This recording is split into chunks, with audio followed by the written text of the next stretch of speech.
Welcome to Chatting Shit with Ostique, the podcast series where we chat about shit with inspirational people from all walks of life. Today, we are joined by the wonderful and inspiring Bethany Russell. We hope you enjoy this conversation. Bethany, welcome to Chatting Shit with Ostique. Hello. I love it. So glad that you're here. Today's topic is hope, dating and sexual liberation with a stoma. So I'm absolutely thrilled that you're here to talk to us about this. Before we start, I just wanted to say to you that when we connected last week, you described your story as a happy one and that you really wanted to share it so that people going through something similar can feel hope in, I'm guessing, what must have felt like quite a hopeless, overwhelming time for you. So I just wanted to say thank you for reaching out and for having that lens on this. And it's something that we haven't actually had on the podcast or any of our lives before. So I know it's going to be really helpful for a lot of people. Cool. So before we get going, can we start right at the beginning of the journey for you? So your cancer diagnosis and how you came to have your stoma.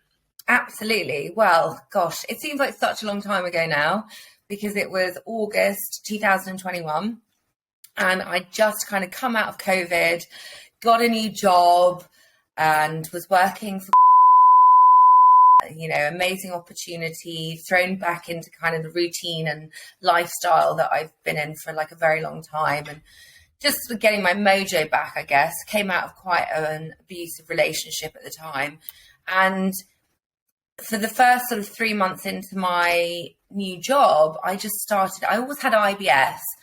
And I feel like my bag's going to go off any minute while I'm telling you this. That's very appropriate. Very good topic. He's going, okay, Mummy, I know what you're talking about. And so for the first 3 months of my new job, like these symptoms were getting progressively worse. Always had IBS, like I just said. But I was going to the loo more and more and more frequently.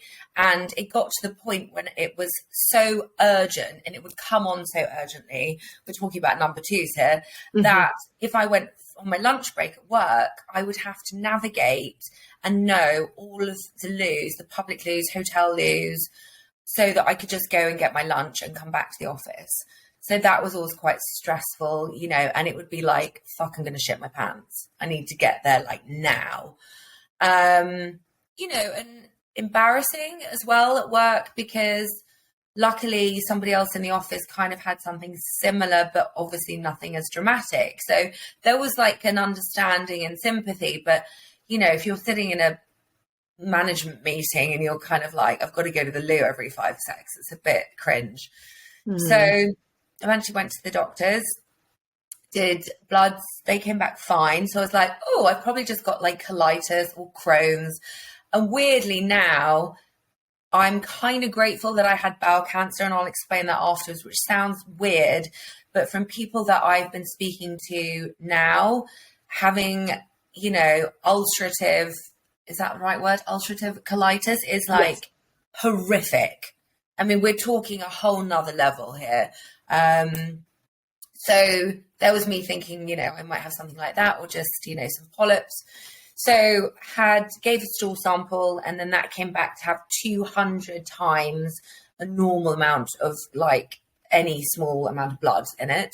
Right. So I got sent for an endoscopy and then turned around and had a colonoscopy. And I thought that I was going to be put under completely because I'm terrified of things like this.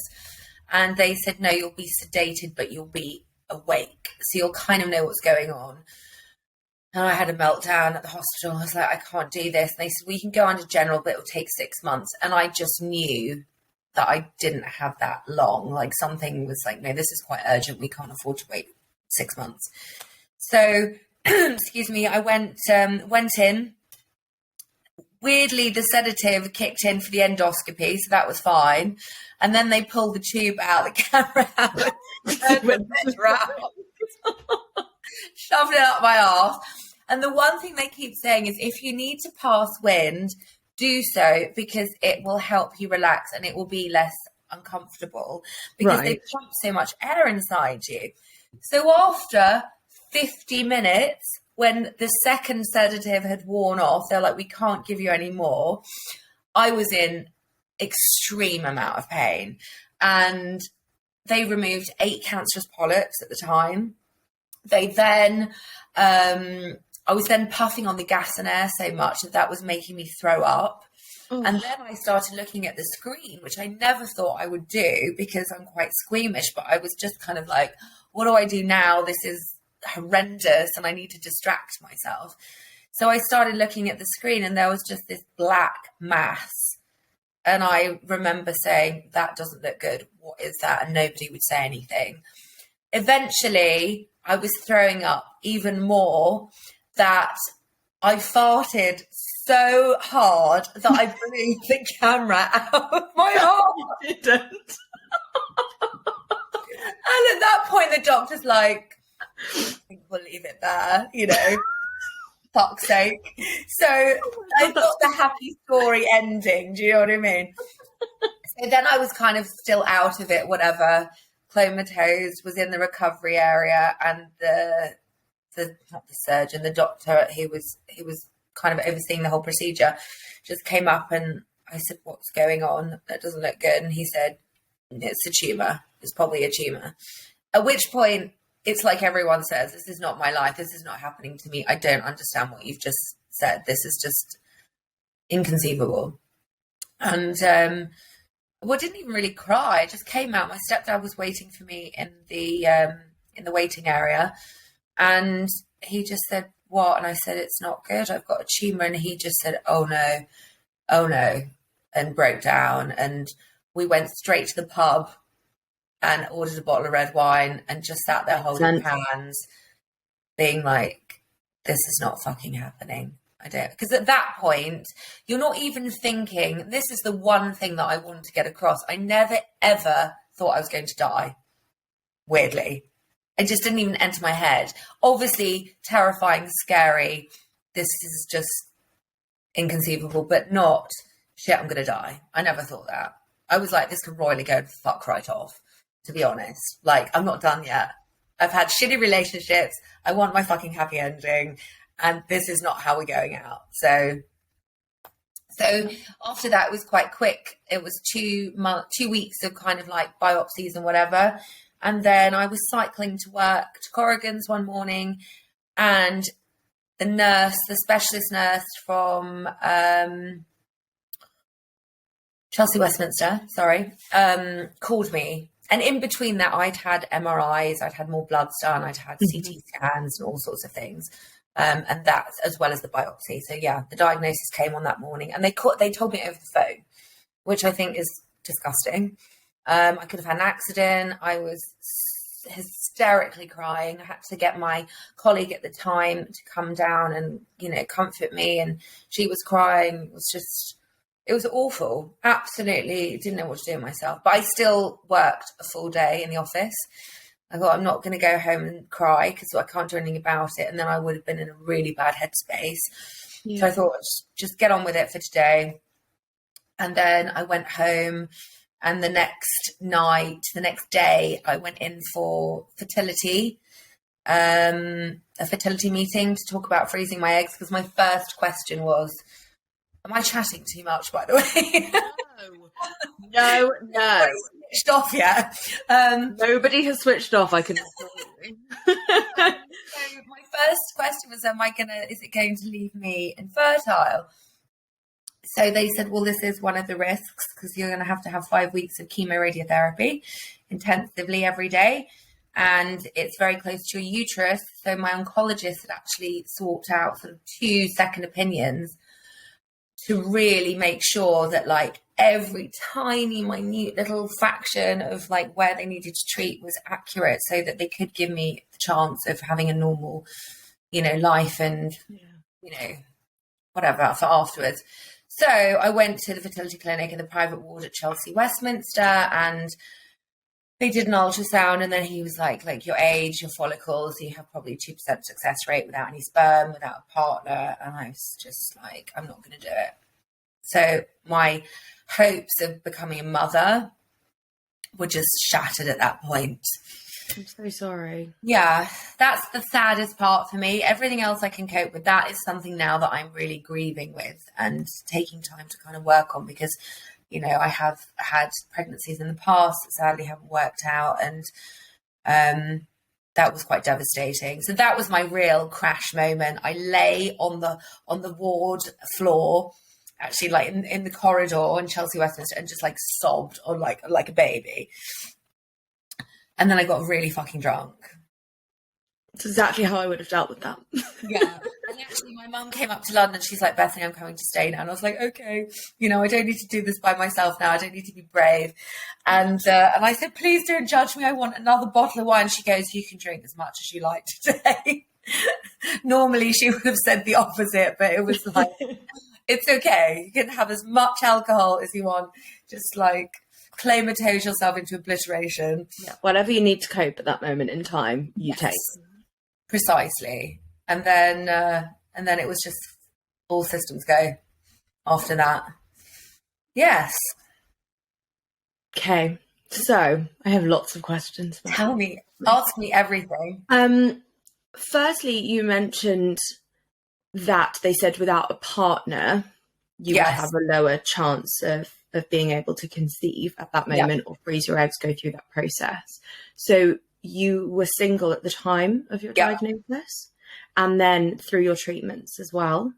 I was single throughout my whole cancer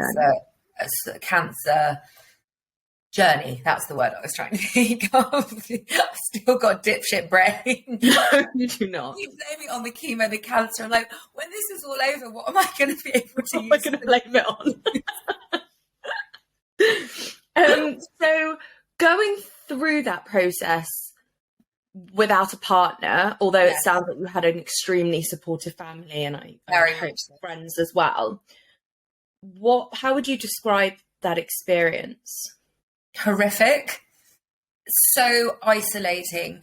I think the big wake-up call is that you don't actually, everyone knows somebody that's had cancer, whether it's a relative or it's a friend's parent or, a friend of a friend. And until you physically have it yourself, you have no idea how isolating it is. It's like you're part of this elite club that nobody wants to be part of, but you are. And in some senses, I sought so much solace from the Marsden. And as soon as I got into the hospital, I felt safe, I felt loved, I felt cared for. It was like my kind of sanctuary. And the staff there are phenomenal. I mean, we're talking another level of kindness and empathy. But living alone, I had to give up work pretty quickly. My intentions were to continue working throughout my whole chemo. And on my second week, I had to give up work because we're not going to go into why. That's what we're not going to say. We're not going to name names.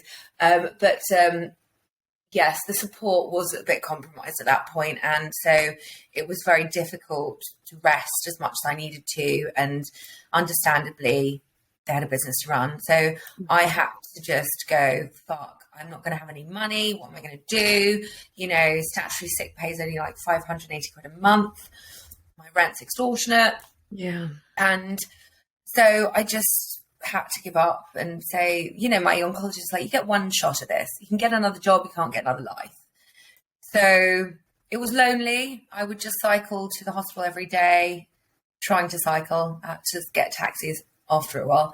And then I would just come back and be at home. I couldn't go on public transport because my immune system would be compromised. I couldn't work in the office because of germs, people getting sick. And it was so lonely. And just having someone to hold your hand or to come to the hospital with you.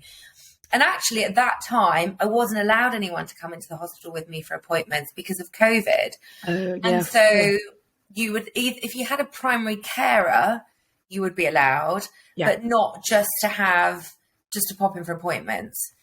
Not just the support to be there. Yeah. And I think, you're being told all sorts of things that you weren't prepared for, and you might have to have a colostomy bag, and the surgery is going to be painful, how long you're going to be in hospital for, how long the recovery period is, and it's just overwhelming. So the worst thing was the isolation, being single. And when you had the operation and you came back home and you had been through some level of the recovery. I know you then had to be on chemo pills for quite a while. Yeah. But I know that you started dating again during that time. I started dating immediately after I was diagnosed. I can't tell you how happy this makes me. How happy this is going to make a lot of people. Sorry, I still need to get fucking laid. Like, come on. Absolutely, you did. So what, if you started dating straight away, what was that experience like? Where were you finding partners? Yeah. And how and when, if ever, did you tell them about what you were going through? Well, this is interesting because a lot of people have got different opinions on this. They're like, do you just have a carefree date and just kind of not get that deep because maybe you just want to kind of escape and just, you know, you don't know where it's going to go. So see how things sort of materialize and then you can have that conversation later. But for me, I'm very open and I'm very honest. And I didn't feel like I would be very genuine to myself if that was how I was going to present myself. So I just went in guns blazing, like, yeah, I've just been diagnosed with bowel cancer, but I'm going to be fine. I'm not going to die. Like, another margarita, please. And and that was kind of how I rolled. And I was dating on Hinge. So I had loads of not one night stands. I had loads of first dates at my local pub, the Thomas Cubitt. And they were so kind to me with my diagnosis. I went there as soon as I had my colonoscopy. I went there as soon as I had left the fertility clinic. It became my haven and my little hub of support. And they would give me cuddles and they'd sort of give me a blanket to sit with and like a couple of drinks, and so kind. So I took all my first dates there because I just felt confident and secure. And everyone was surprisingly, amazingly supportive, dating wise. It got a bit more tricky when nobody tells you after the radiotherapy about the side effects at all.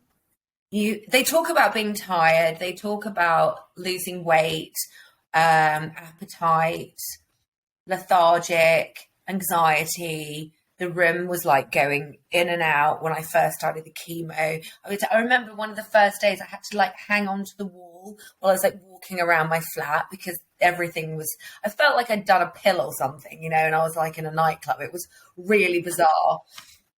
And fuck, what was I talking about? I just lost my train of thought. Oh yes, side effects. But side effects you didn't know about. Side effects of radiotherapy. There we go.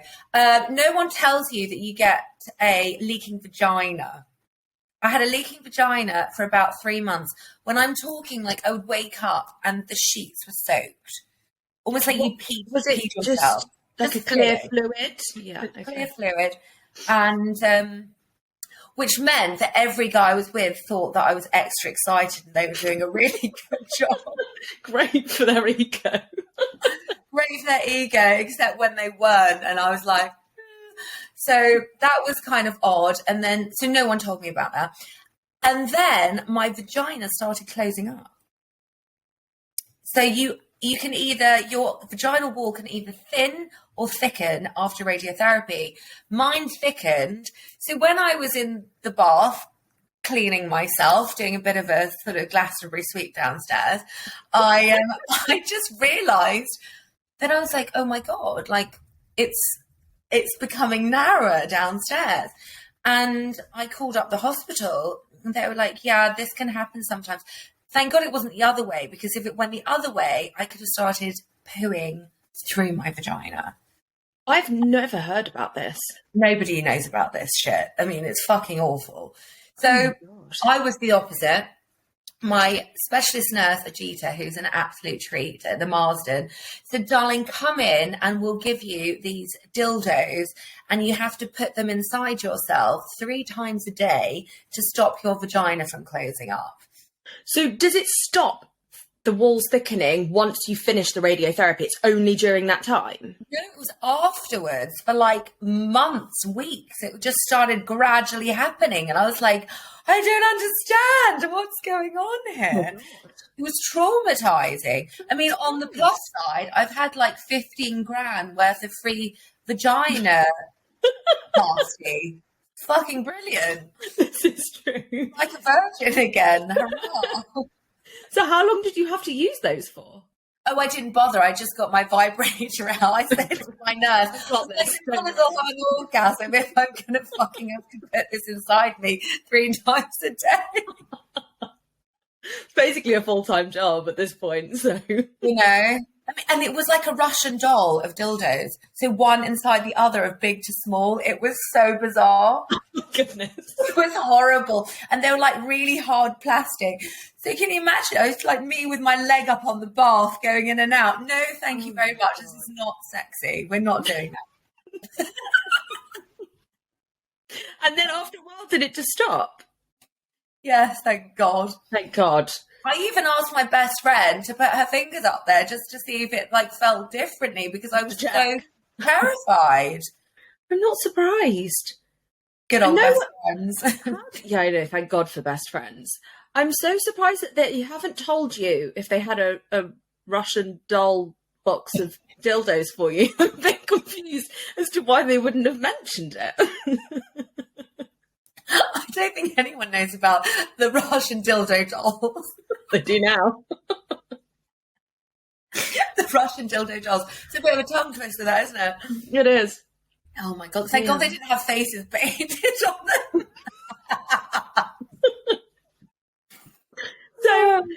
So we had the bodily fluid situation and the closing vagina.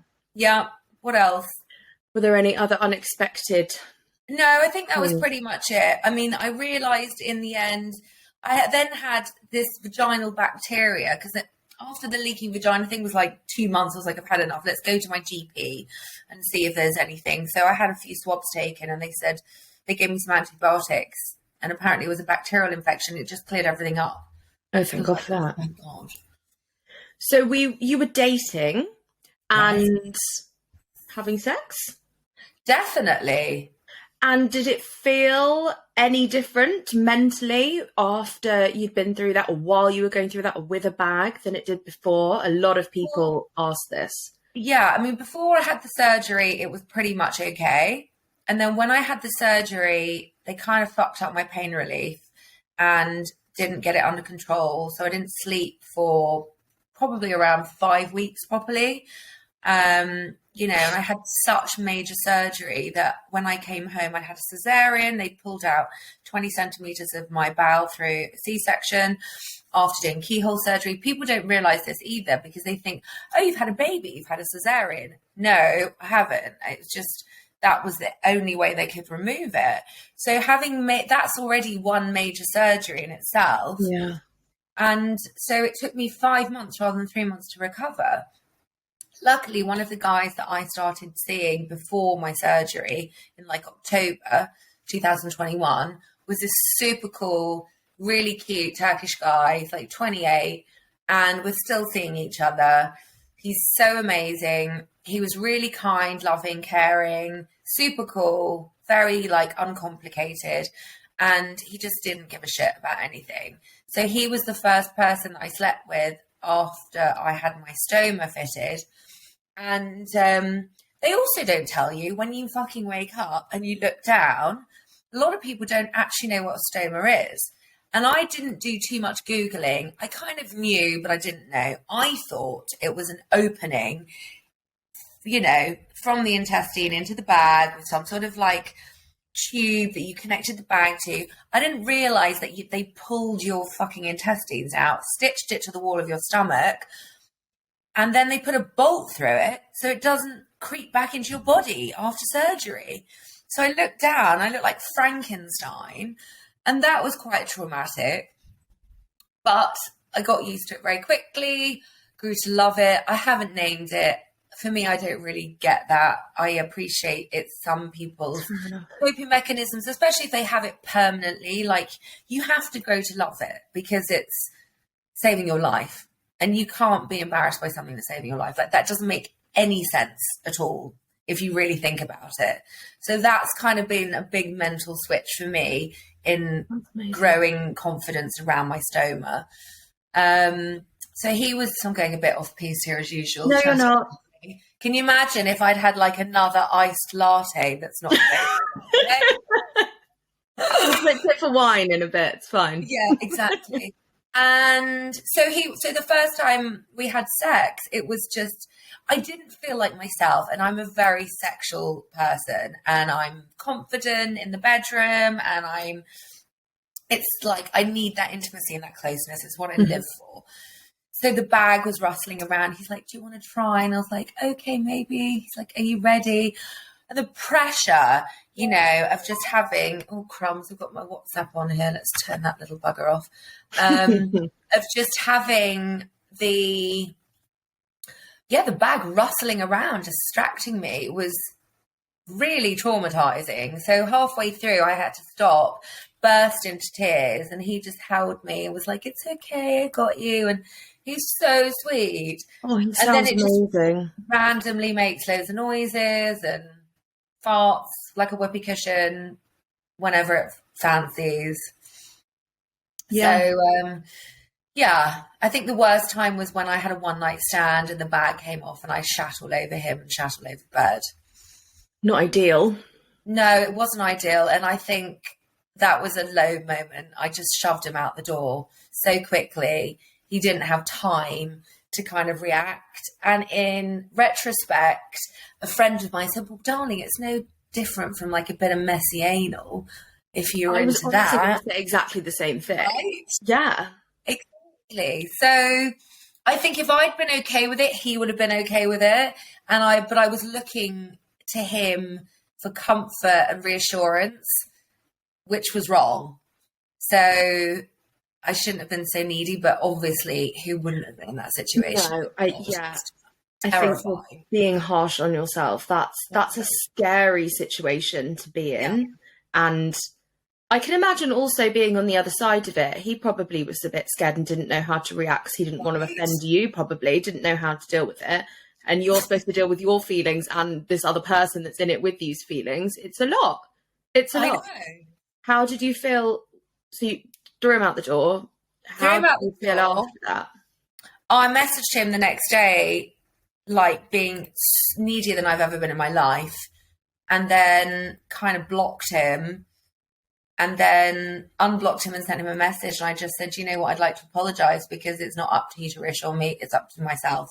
So I can understand that you would have wanted to run a million miles, and I put too much pressure on you, and that wasn't okay. It's like quite a big thing to deal with. And it became a bigger thing because I was expecting him to, comfort me when he didn't even fucking know me.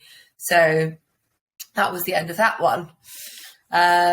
Since then, I've had no more accidents in the bedroom, so to speak.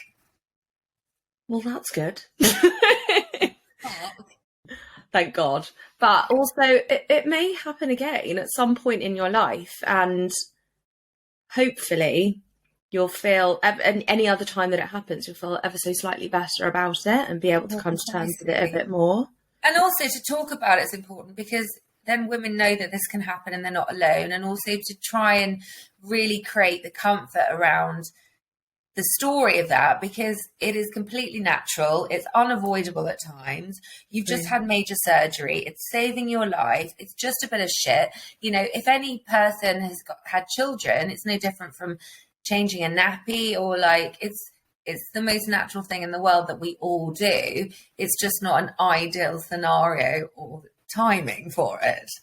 I agree. But there is, you've just reminded me, I've got a few friends who, during labour, they found that they just could not control what was coming out of them, and it was coming out of every orifice humanly possible. And they even said, they were like, you can't be embarrassed about that at that time, because it's part of a bigger, more important thing. Precisely. And it kind of made me feel like that when you just said that story. Like, yeah, okay, on its own, it's a little bit embarrassing, but as part of the wider I beat cancer, this has saved my life, I'm a woman, I deserve to still have sex and feel good. Yeah. No, it doesn't matter. No.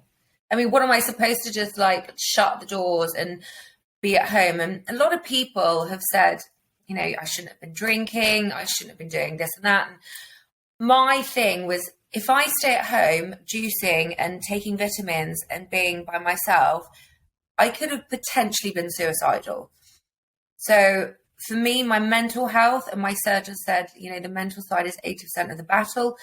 That was the way that I survived, was I wasn't being reckless. I wasn't going crazy. I would go out and I would dine maybe outside, sitting outside in a restaurant.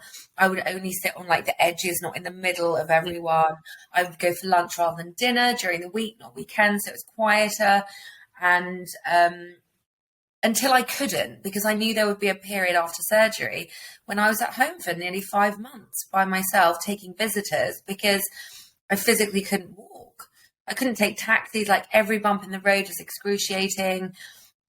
I was also, I lost 8 kilos. It's one of the benefits, but I felt skinnier than ever. It was great. When it comes to unsolicited opinions or people telling you what you should or shouldn't be doing, something that I've really learned through the conversations I've had on this podcast and also on social media is that's unavoidable, it seems, especially the more open you are.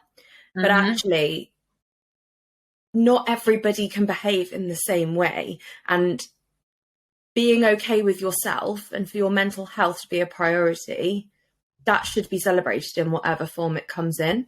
And I think sometimes people are worried about what other people are going to think or take on those opinions at the detriment of themselves and their own recovery. And I've seen that quite a lot on social media where people will just kind of back away into a corner and not share something or not ask for help because they don't want to feel judged. So I think it's really important that you're honest about the fact that people have told you that you've done certain things wrong. I vehemently disagree, but that, again, that's my opinion. But I think sharing it's so important for people to be able to hear. I agree. And it's everyone's cancer journey is so different. Everyone's diagnosis is different. There's a lot of things. A friend of mine had a tumor in her eye, and she was the first person to come to my first radiotherapy treatment with me, and she waited outside and she said, write down all the stupid shit that people are going to say to you because there's going to be an abundance. They might think they're being helpful or they might say the wrong thing and it's not their fault. They're trying to be kind, but some of it is so irritating. And a lot of things, and I say this because I also want people to be aware of how triggering stuff can be sometimes. So for example, loads of people said, what stage are you? Well, first of all, I was never told. I was told that I was being treated to be cured. So in all of my documentation, it was referenced, but I didn't focus on that. I didn't look for it. I didn't know what it meant. I had like a T4N2MA, which was, you know, it meant that my cancer hadn't spread. It was localized, but it had the surrounding lymph nodes and it was late stage 3 high risk. Well, I'm not going to divulge all of that to everyone. No. What are you asking me effectively? Am I going to die? You know, that's the triggering part of it. So I found that quite difficult. Also, people oh, you know, how did you find out every 5 minutes? And I think what's important to understand is that, you know, people will tell you what they feel comfortable with. And so you shouldn't challenge that. So just kind of whatever they tell you, that's what they want to tell you. And I think people ask so because they genuinely care. That's the bottom line. And they also are curious and they want to know, and they're probably scared for you also. So you do have to take that into consideration. There's no malice around it, but it's a really strange headspace to be in when you're having all these questions fired at you. And also I still juice every single day.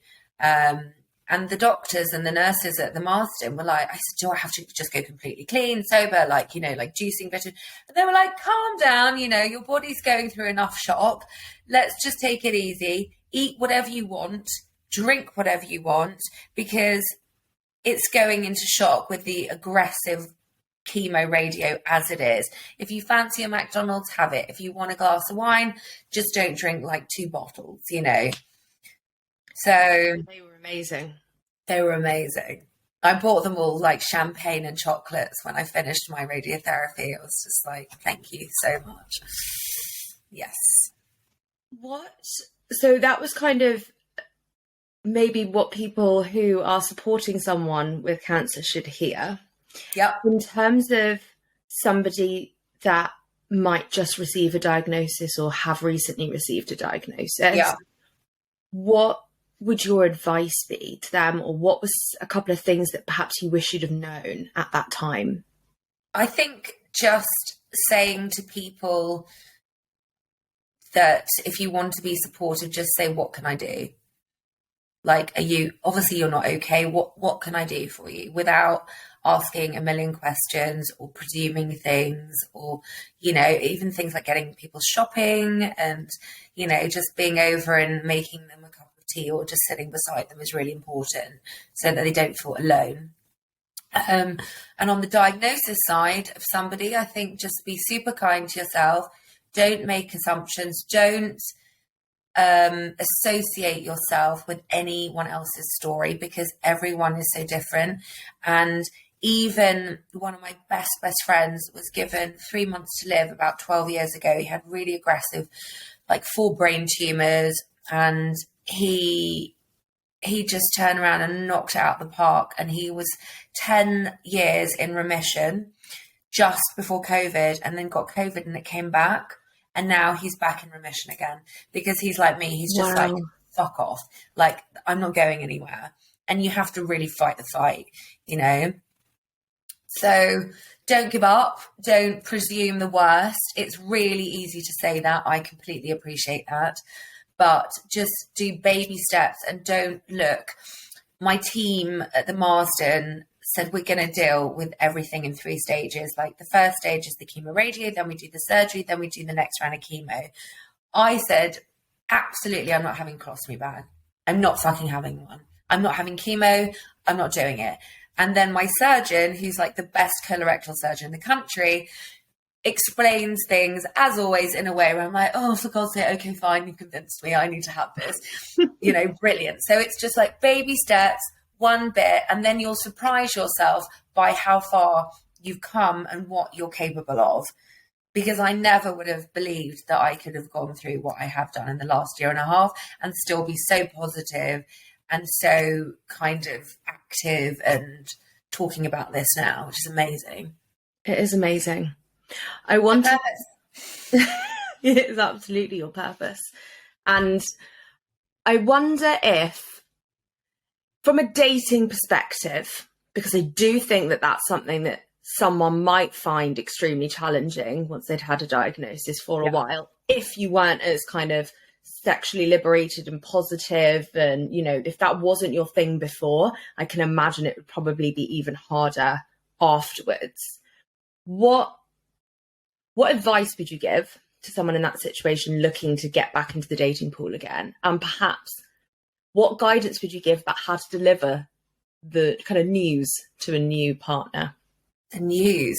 I mean, the news first, I think, is really important, because I am very blasé about it. I don't want to go on a date with someone and then the way that it comes up is most people say, so what do you do, like, for work? And I can't say, well, I'm unemployed, which I am, but I'm like, you know, I have to tell them at that stage, well, actually, I'm recovering from cancer. But I just say it very matter-of-factly, rather than going, you know, this is what happened. Because then they're going to be sitting there on a first date going, fuck, is this what I'm taking on?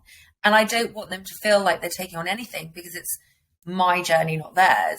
Like, I'm not a crying mess. I don't want them to come to hospital appointments with me. We don't need to get really serious about the topic. It's already serious enough. So being a bit more lighthearted, if possible. This works for me, not everyone else. Mm-hmm. Have to be clear on that. And just being quite matter of fact about it, you know. But I feel great and I'm getting better and it's all gone. La la la la la. And then in the bedroom, just, you have to, I always say I've got a little bag at the moment. And they're like, wow, okay, my mum had one of those. Or like, my cousin's got that. Like, God, you're so brave. And you'd be surprised how much admiration people give you, especially men. They're like, wow, I can't believe you're still going out and dating. Like, this is amazing. And then they find it attractive, which is quite nice as well. That gives you a boost of confidence.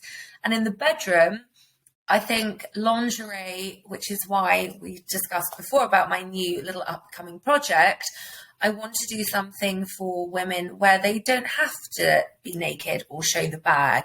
Maybe they can wear a crotchless body or something so that they can feel like everything's kind of tucked together, not rustling around. They can still feel good, and then they can still have sex without having to take all of their clothes off. So you can still kind of pretend that you're a little minx, even if you're crumbling a bit inside, and some people can do that, some people can't. I think for me, it's escapism, and it's the fight to feel like yourself again. That's the biggest challenge. It's like, I just want to feel like the old me, but I'm not the old me. I'm better and stronger, but I'm vulnerable and fragile. And that's also super attractive. Fragility is a beautiful thing, but it's hard to be able to be fragile in the beginning because you're just on the floor. That was really beautiful. And maybe really Thank you. I thought you were really there. Sorry, I found it really, really beautiful and really inspiring. So thank you. Don't get me started. Sorry. I didn't know if I could bring up your lingerie line, so I'm really happy that you did. We're not going to talk about it too much. Okay, but I just want to know roughly when that might be something that comes to fruition, because I'm sure some people will want to get in touch with you after this and find out a bit more. It will be this year. I'm in very early stages. It is definitely happening. This is going forwards, and in whatever aspect, it's so many people have talked about this and not done it. They've said that, there's a market for it. It's very taboo. It's a very niche market, but it's a huge market. Yes. 1 in 340 people in this country have a stoma, and they need to feel good. It's just granny pants on the market at the moment. And no one wants to feel like fucking Bridget Jones when they're trying to be a porn star in the fucking bedroom. I agree. We created skins for exactly the same reason. So watch out for the collab. Exactly. Bethany, thank you. This has been amazing. Thank you for being so open. I'm sorry I got teary. I love that you got teary. That's honestly moved me so much that my little story is becoming my entire purpose in my life. It's so weird that this has just been the making of me. And that makes me emotional because I knew I didn't want to be in hospitality for the rest of my life. I knew I had a bigger, higher purpose because I'm quite spiritual and I'm into astrology. And this has just become my purpose. And I'm getting so much feedback of positivity and inspiration, and it just gives me so much solace. So thank you for being so kind to want to talk more about it. Of course. Thank you so much for coming on, and keep eyes peeled, everyone, because you'll be back in about a month. We're going to do a little Valentine's Day special on our Instagram. Very excited about that. Me too. So thank you so much again, Bethany, and I'll speak to you soon. Pleasure, gorgeous. Thank you. See you later. Bye. Bye, honey. Bye. Have you seen the new Ostique skins yet? Ostique skins are revolutionary ostomy pouch covers that were created to make the wearer feel confident, sexy and powerful in all of life's moments. From moments of intimacy to lounging by the pool, conquering a workout or simply heading out to lunch, skins have you covered. Even better, they're compatible with all major colostomy and ileostomy bags. Ostique skins are available in a range of colours and skin tones, and they're made from a revolutionary material that's completely waterproof, high quality, soft and comfortable. Skins are easy to use, even with reduced dexterity, and they work with both closed and drainable bags. Plus, skins are also environmentally friendly and vegan. There are 4 bundles available to buy now, and you can also purchase individual skins. Head to ostique.co.uk to find out more.